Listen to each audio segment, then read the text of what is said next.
Whenever someone asks, what is your favorite kart racer of the 5th generation? The answers are usually the same. Most people would answer Mario Kart 64. A lot of people would say they prefer Crash Team Racing, myself included. And a bunch of people are on the Team Diddy Kong Racing. And if you answer Sonic R, stop it, you're not fooling anyone. Whoa! But one game that is rarely ever brought up is Chocobo Racing. Released in '99, this game was made during the golden era of Squaresoft, when they were releasing a lot of high quality games and a bunch of spin-offs of their biggest franchises, like Final Fantasy Tactics, Chocobo Dungeon, and the game we're talking about today, Chocobo Racing. Differently from Mario Kart 64, Chocobo Racing features a story mode, something that was starting to become more common in kart races of the time, and is one of the reasons why people are so fond of games like Diddy Kong Racing, for example. In this game's story mode, we follow the adventures of Chocobo and Moogle as they travel the world in search of the blue crystals, making friends along the way through the power of kart racing. We start the journey on Cid's garage, where he just finished the last touches of Chocobo's new pair of rocket-powered rollerblades, making the little bugger faster than he already is. You have any idea how fast I am? I'm fast as fuck, boy!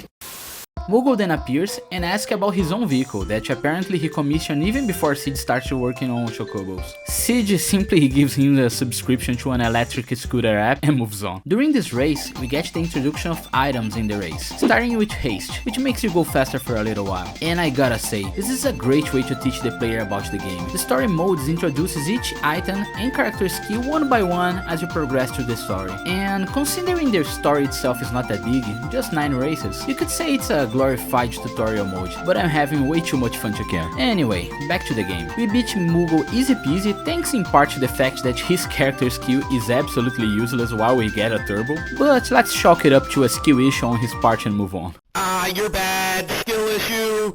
You crashed your car into my house, and I have the skill issue? Cid then reveals that Chocobo has a piece of the blue crystal, and apparently Moogle doesn't. So, using it as an excuse why he lost, we depart on an adventure to find the other crystal pieces. The first crystal piece we find belongs to Golan, the protector of the temple. And in this race we learn about fire, and let me tell you about another mechanic that makes this game special. You see, fire works like a green shell. You fire it in front of you in a linear path, so you gotta aim it in order to hit the opponent. But the coolest thing about this game and item system is that you can level up your items. All you gotta do is pick another item of the same type that will combine them into a stronger version. For example, with fire, if you collect 2 of them, it becomes Fira, a stronger version of fire that will seek the player in front of you when you fire it, much like a red shell in Mario Kart. But here's where it gets interesting. If you combine 3 fires, it becomes Firaga. An even stronger version of that will hit every single player in front of you before hitting the first player, essentially become a super blue shell. And the best thing about the system is that it works with most items in the game. For example, haste on the haste before. If you make it into a level 3, it'll boost you for longer than Chocobo's dash ability, which is amazing for keeping you in first place. And what's even better, every time you approach the item's pickup, some of them will be visible, so you don't need to rely on pure luck to strategize which items to use or save for a level up. Especially considering that you can actually hold up to 3 items of different categories behind you. Just be careful, because if someone drives behind you, he can and will steal your items. But that means that you can actually do the same with them, which is a viable strategy, especially if you're using a turbo character abilities. Anyway, back to the story. We beat Golan and he joins up our party in our adventure. Next stop is the mines, and here we meet the Goblin. He has a British accent and threatens us with a knife. Right, I'll tell you what, you fat little cunt. You're boring, you don't sound Nigerian at all, so go and fuck yourself. Sometimes the jokes write themselves. We race him, and here's where we are victims of the worst ability in the game, bar none. Mug. You see, Goblin is a thief, so he does what a filthy thief does best, other than trying to seduce every girls in a Dungeons & Dragons game, that is. But I digress. He steals your items, and the worst thing is, his ability is in a very short cooldown, meaning that trying to combine items from this point on in the story becomes incredibly hard, because this cheeky bugger will try to steal from you constantly, no matter what. After beating him, we find out that he was actually Goblin Hood, a noble thief that steals from the rich and gives to the poor. Yeah, right. Do you think that Chocobo is actually part of the bourgeoisie? No? Why the hell are you stealing from me then, you goddamn liar? Oh, and by the way, you can use Blizzard Magic now, and let me tell you, the level 3 Blizzard Magic will ruin friendships. It's by far the strongest in the game, probably even stronger than Ultima. It makes all the opponents spin on the track, and after a while, or if they hit a wall, crash, sometimes putting you facing the wrong direction. It's very aggravating when using it against you, but incredibly satisfying to use against your opponents. And here's a tip for anyone watching this video. If you want to have an easier time for the rest of the story mode, pick Goblin as your racer from this point on. Why is that, you ask? Is it because he's faster, stronger, more handsome than the rest of the cast? Of course not, Chocobo is much more handsome than he, clearly. It's because if you're using him, that means that the CPU isn't, so you don't have to rip your head out in frustration when he steals a level 3 Blizzard from you and instantly use against you. Trust me, if you want to clear the story mode easily, and you might, picking him every single time is the way to go. Anyways, he joins our party, more like take us hostages if you ask me. Right, okay, the dragon comment was probably a little bit fucking over the top, but at the end of the day, you're fucking boring. And we move on. On our journey, we find a haunted mansion, and since this is a kid game, of course we go right in. We then have to race a black mage on his home turf, where we have access to thunder magic. It's quite weak compared to the other one, especially since it's one of the few magics that you can actually dodge, but when it's level 3, at least it hits everyone on the stage. We also noticed that for some reason, high level magic is being casted more constantly in this race, and you know why? Because the black mage has the best single skill in the whole game, Magic Up. This godlike skill instantly upgrades any skill you're carrying in one level, meaning that if you pick up a single blizzard, in 2 casts of Magic Up, that happens automatically and quite quick by the way, you got your level 3 blizzard, ready to ruin the race of your opponents. This skill is so broken that as a kid when playing versus my friend, if anyone picked Magic Up, the only answer to it was to do a Magic Up mirror match, or pick Mug to steal a level 2 magic of the opponent before he can upgrade it to level 3 and screw you over. It got so bad after a while that we had to outright ban the use of Magic Up. That way we could actually enjoy the other characters' skills the game had to offer. Anyways, we beat him and he joins our ragtag group. But most importantly, we now have access to Magic Up. That pair with the Goblin, it's essentially the easy mode of the game. We move right along, reaching the White Mage village. Mugu embarrasses us by being a simp. Oh my god, bro. Oh, hell no, man. What the fuck? And the White Mage says that if we beat her in a race, she'll tell us about the legends surrounding the stones. Her character skill is Barrier. It activates automatically every 20 seconds or so, protecting her from harmful skills. So the best course of action here is to focus on haste, or completely ignore any strategy, go ape mode and hope that we hit her with our perfectly crafted level 3 blizzards. Also, on this race we are introduced to Mini, a skill that makes us smaller, speeding us down the process. The level 3 version makes us very tiny, and we can actually get squished by an unaffected racer.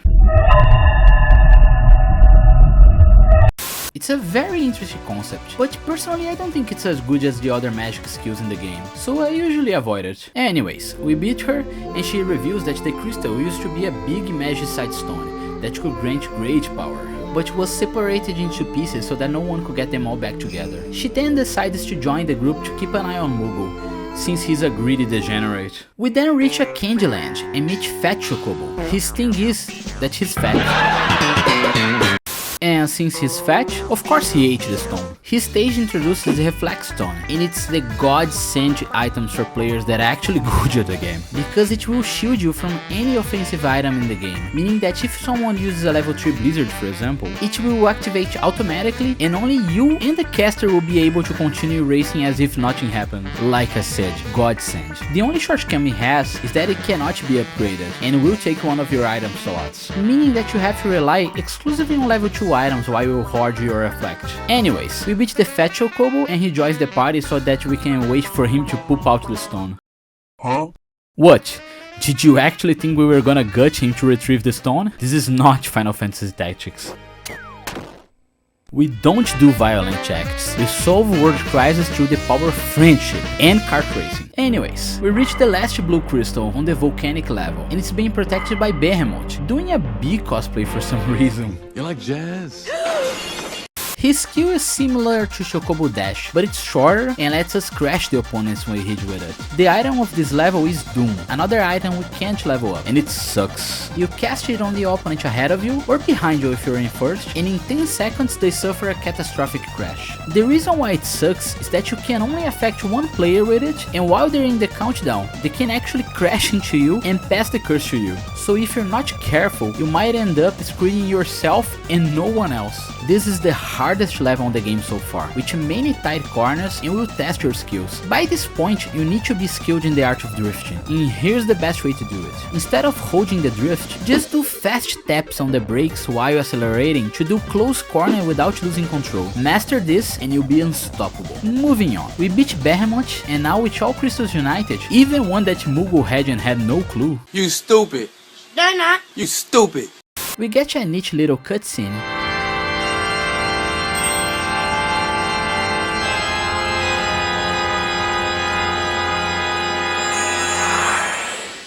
And meet Bahamut and Fantasia, the place where the ultimate item was held, Ultima. Putting this one on level 3 will make all opponents on the track to have a catastrophic crash, which is neat.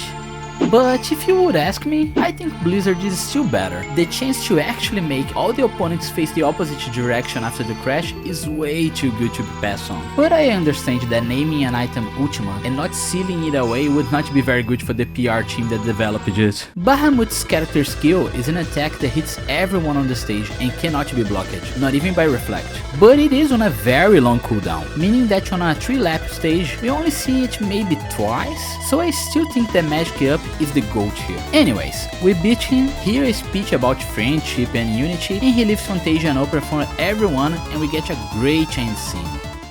The main story of this game is short and sweet, and after it ends we get a score about how well we did. With these points, we can create a custom character with different stats and color that we can use on the other game modes and multiplayer.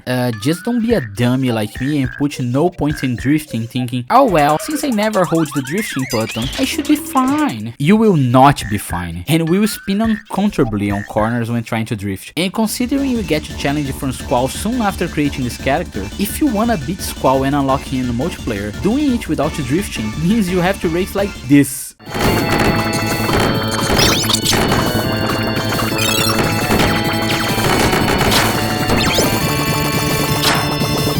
Every time you beat the game after this, you unlock a new character, like Claude, Sid, Cactuar, and even a cop car representing Aya Brea from Parasite Eve. It's super charming.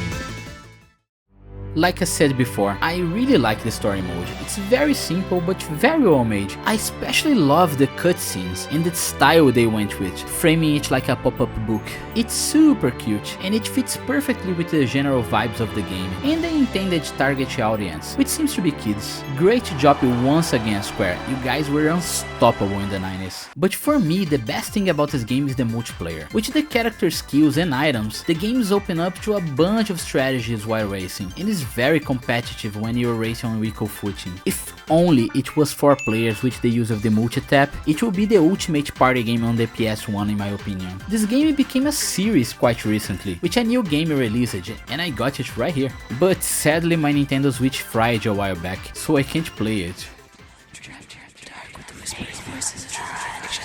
Stop it, you're not a Nintendo Switch. Anyways, this is my video on this PS1 hidden gem. I wanted to let more people know about it, since it's usually forgotten when people talk about racers of that generation, and I think that's a crying shame. I hope you enjoyed it, and if you did, be sure to drop a like because that helped me a lot, and subscribe. Only 2% of people who watch my videos are subscribed, so click the button and join the sub 100 subscribers club. That way you won't miss any of my future videos. That's it, bye bye.